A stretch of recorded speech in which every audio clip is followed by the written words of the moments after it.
Corona virus সংক্রমণ শুরুর 5 বছর পর চীনের উত্তরাঞ্চলে হিউম্যান মেটানিউমো ভাইরাস সংক্ষেপে এইচএমপিভি ভাইরাস আক্রান্ত মানুষের সংখ্যা বাড়ায় নতুন করে উদ্বেগ দেখা দিয়েছে। কোভিড-19 ভাইরাসের সংক্রমণে বিশ্বব্যাপী মহামারী ছড়িয়ে পড়ার ঠিক 5 বছর পর এই ঘটনা ঘটল, যে মহামারীতে সারা পৃথিবীতে 70 লাখের মতো মানুষ মারা গিয়েছিলেন।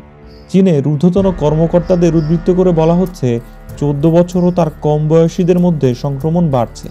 সম্প্রতি ভারতেও এই ভাইরাসের আক্রান্ত রোগীর সন্ধানের খবর পাওয়া গেছে। জ্ঞানচর্চার আজকের ভিডিওতে আমরা জানব এইচএমপিভি ভাইরাস সম্পর্কে। আপনি যদি আমাদের চ্যানেলে নতুন হয়ে থাকেন তবে আমাদের চ্যানেলটি লাইক, শেয়ার এবং সাবস্ক্রাইব করতে ভুলবেন না। রেগুলার আপডেট পেতে বেল আইকনটি ক্লিক করতে পারেন। ফেসবুক থেকে দেখলে ফলো এবং শেয়ারদের সাথে থাকুন। তো চলুন ভিডিও শুরু করা যাক।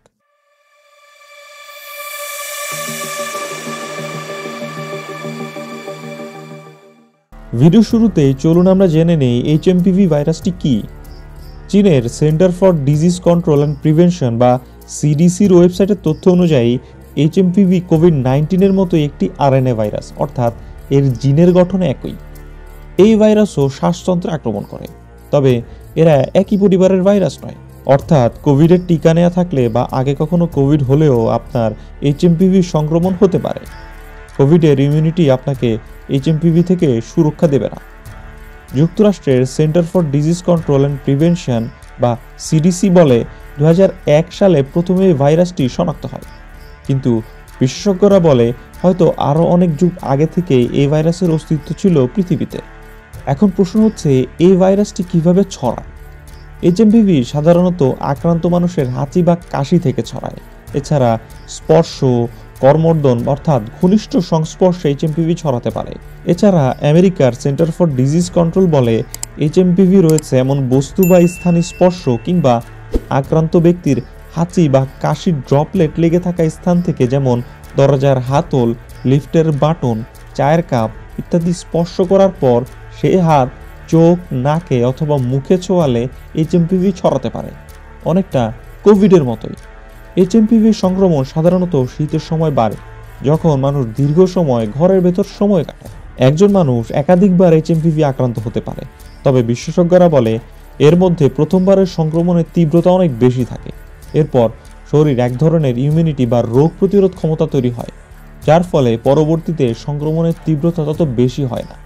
তবে এর ব্যতিক্রম হতে পারে যদি আক্রান্ত ব্যক্তির ক্যান্সার বা এইচআইভির মতো দীর্ঘমেয়াদী অসুখ থাকে। এইচএমপিভি প্রতিরোধের ব্যবস্থা কি?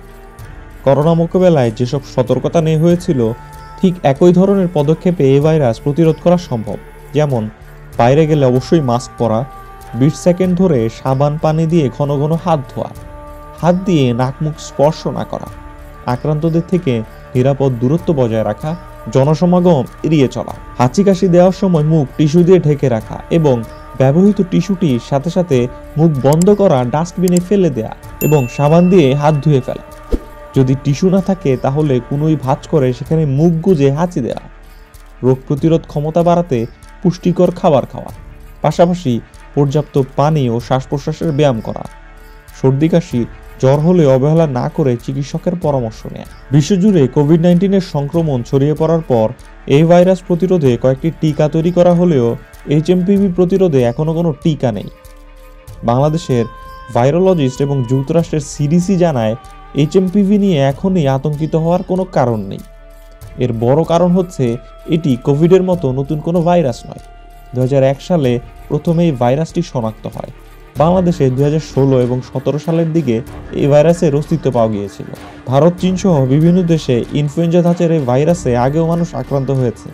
এর অর্থ হলো মানুষের মধ্যে কিছুটা হলেও এই ভাইরাসের বিরুদ্ধে ইমিউনিটি গড়ে উঠেছে। মানে কেউ ভাইরাসে আক্রান্ত হলেও তার শরীরে রোগ প্রতিরোধ ক্ষমতা একে মোকাবেলা করতে পারবে বলে আশা করা যায়। বাংলাদেশের জনস্বাস্থ্য ইনস্টিটিউটের ভাইরোলজিস্ট মাহবুবা জামিল বলেন, কোভিড ফুসফুসে যতটা ক্ষতিগ্রস্ত করে এইচএমপিভি ততটা ক্ষতি করে না। তিনি জানান, শিশু, বয়স্ক, গর্ভবতী বা কঠিন কোনো রোগে আক্রান্তদের মধ্যে এই ভাইরাসের সংক্রমণ তীব্র হতে পারে, কেননা তাদের রোগ প্রতিরোধ ক্ষমতা অপেক্ষাকৃত দুর্বল থাকে।